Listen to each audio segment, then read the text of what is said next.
Hey, Adam Savage here, talking to you from my cave. This is my shop in San Francisco in the Mission District, and this is where I come to build all the things that I build, all the things that I can't stop thinking about. And today I'm going to do a one-day build in support of a magnificent object that I have recently acquired.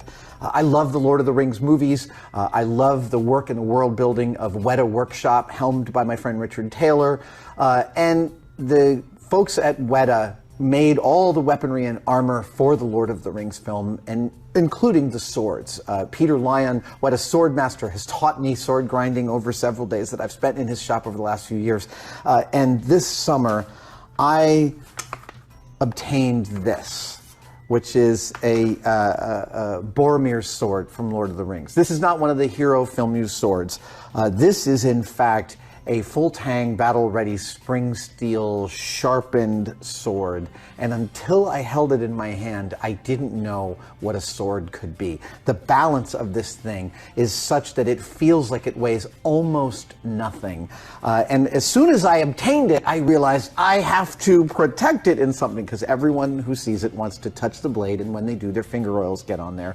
And you need to store something like this. Well, so I came home and I made this this scabbard out of plywood. It is a terrible scabbard. It is just literally a protector for it, but rattles around. It's awful. This is the last time this sword will see that scabbard.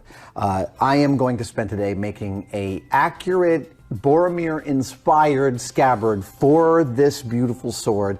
I'm going to make it out of a bunch of different materials. We're going to use a whole bunch of processes here in the shop. Let's get started.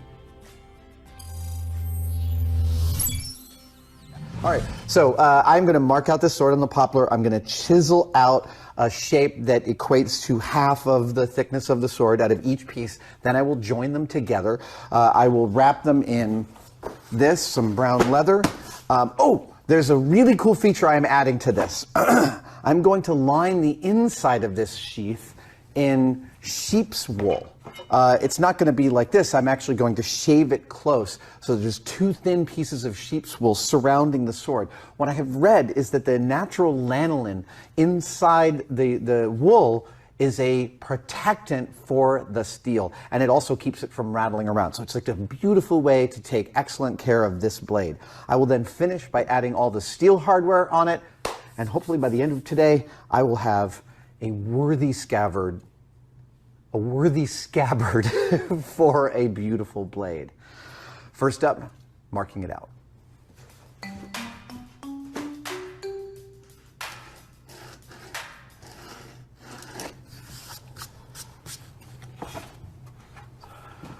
I'm cutting this with one of my all-time favorite tools, a Japanese saw. This one has been officially sharpened by an expert in sharpening Japanese saws. It cuts so beautifully. This is the sacrosanct one that only I use in this place. You need no more pressure than the weight of the saw blade itself to cut. It is such a pleasure to use this thing.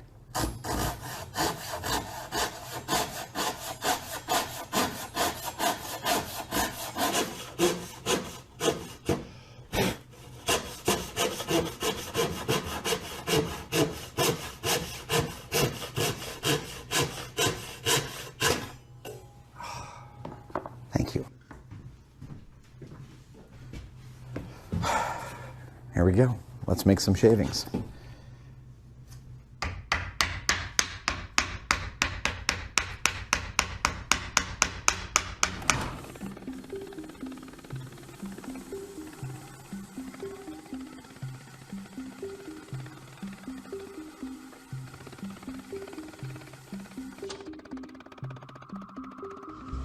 This plane here, it's a violin plane, and it's a small finger plane, and I have just found it to be super delightful. I've actually bought a couple of these recently.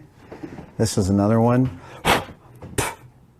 And the way they feel in the hand is really nice. So, time to take this stuff down.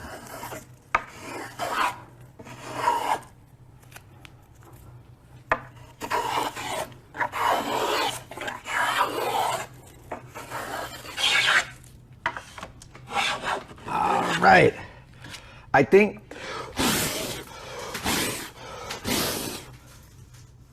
that is all the planing that I now have to do. It's time to add the sheepskin liner. The first step, I guess, is I got to shave this first. Which is just plain weird. Oh, yeah. Oh, this is like oddly satisfying.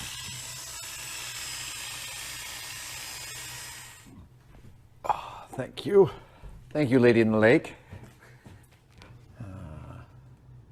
Yeah. I'm going to follow that. Here you go. Oh, what a satisfying crunch.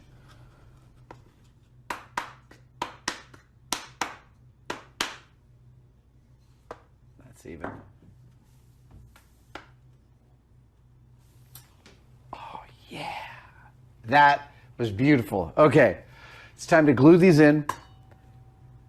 And then while that glue is drying, I'm going to start working on the steel fixings that go on the outside of this scabbard. Speaking of metal, I think it's worth talking about the kinds of metal that movie swords are made out of by places like Weta and other places that make swords for films. Of course, I said at the beginning, this is a full tang battle-ready sword. This is truly that. This is spring steel, not stainless, so you do have to polish out the fingerprints, and look what it can do. Oh, dude, this thing is absolutely terrifying and so beautiful and so crazy light. Here in the middle of this wide fuller, there is only less than a millimeter of material. That's how finely it's ground in order to save weight and get the balance right.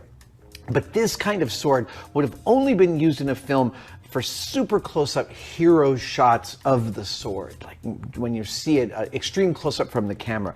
For a slightly more distant shot, they'd probably use something more like this. This is the Aragorn-inspired sword that I made in Peter Lyon's shop a couple of years ago under his tutelage. It's ground in the same way, albeit less expertly because I did it. But it's also super lightweight. Now this is aluminum. This is half the weight of steel, and you wouldn't want to be swinging and banging into it because the thing could bend. They use a springier aluminum for that. But for the battle scenes where people are actually whacking swords into each other, good portion of the time those swords are rubber, like this one from Warcraft. This one looks really good and heavy, weighs nothing, and is actually like, it feels like a pool toy, frankly. It's kind of amazing. Funnily enough, the most injuries that people get from fake swords on movie sets are from the rubber swords. Yeah, that totally makes sense, right? It's all fun and games until someone loses an eye. I never get tired of hearing this thing ring. Oh.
So what I've made here is the protective finial that sits out at the bottom of the scabbard.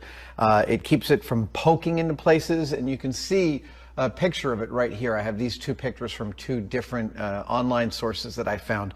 And I've tried to replicate the measurements and the form of it as best I can, and also knowing Peter Lyon's work, I hope he would consider this worthy of his shop. I'm going to slice it off right here, and then I'm going to start to bend the steel that I cut out to be this long point at the end of the scabbard and start welding it all together.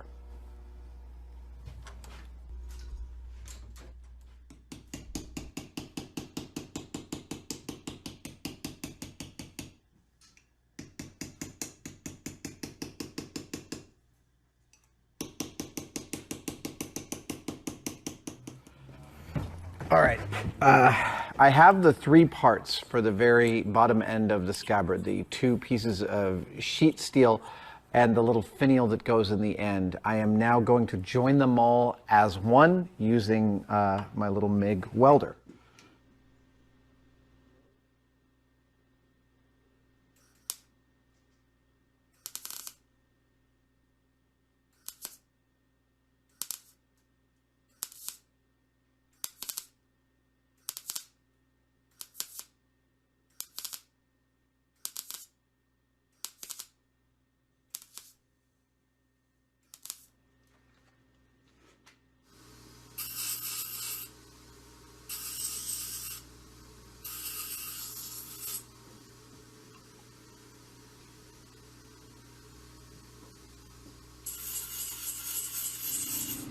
Well, it's a little crunchy, but honestly, it's the best finial at the end of a scabbard that I've yet made, and so I'm very happy with it.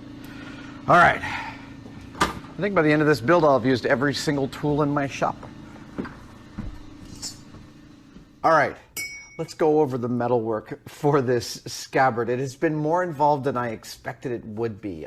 Obviously, I cut out the shapes for the hardware, both at the top of the scabbard and at the bottom of the scabbard.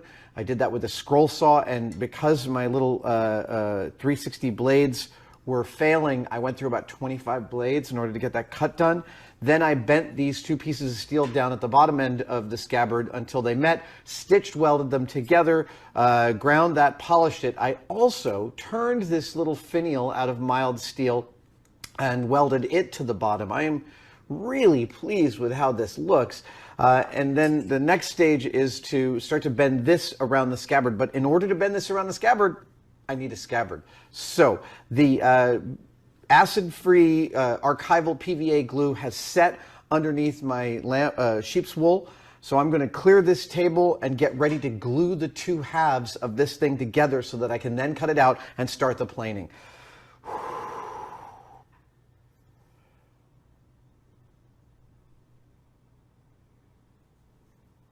Going to activate.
The scabbard is moving along beautifully. I have hogged out the inside. I have glued in some sheep's wool that I shaved. It is the right shape to receive my sword. I have thinned it out using the planer. Now it's time to actually use a hand planer to get it into its final shape, which is to just shave a little bit off of all 4 of these edges. So I'm making some marks right now to that end. Once I have that, I wrap this in leather, which I've got behind me, and then it's time to put on the steel. And I don't have a sword belt, but that's the next one-day build.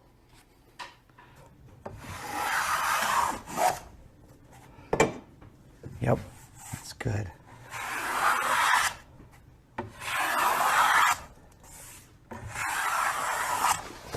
There we go. Oh, this is a pretty piece of leather.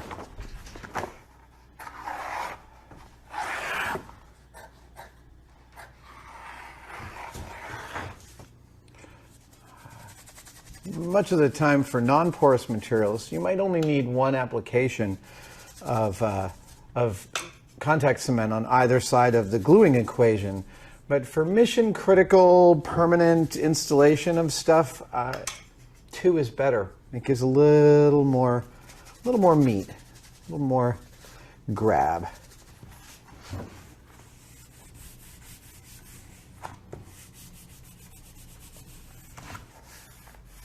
No matter how well you mark, you're always going to end up with a little bit of stretch. Leather stretches and it moves, and it's really hard to guarantee where it's going to reach its final resting place. But this is shaping up really nicely. Look at that. Dude. This is coming to the house tonight. When I finish something I particularly like, it comes into the house and gets a pride of place in the office or in the kitchen or on the bedside table, although it would be weird to put a big sword on the bedside table. Not saying I haven't done it, just saying it would be weird.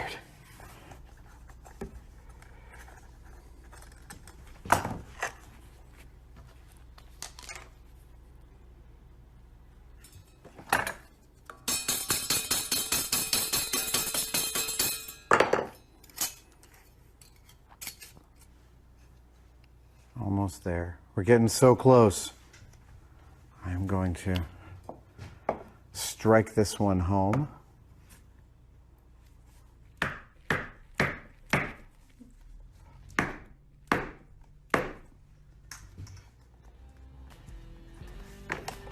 All right. Ladies and germs. 1 scabbard. May I have a sword, please? The sword. Ha ha. The singing sword goes into its home in 3, 2, oh, that is really, really lovely. I am exceedingly pleased with how that build went. Wow, that was a long time. That was 8 solid hours. I think that's all there is to say. Oh, we're going to show some nice shots of this untested, and thanks for watching this. I hope it was as much fun for you as it was for me. Bye, guys.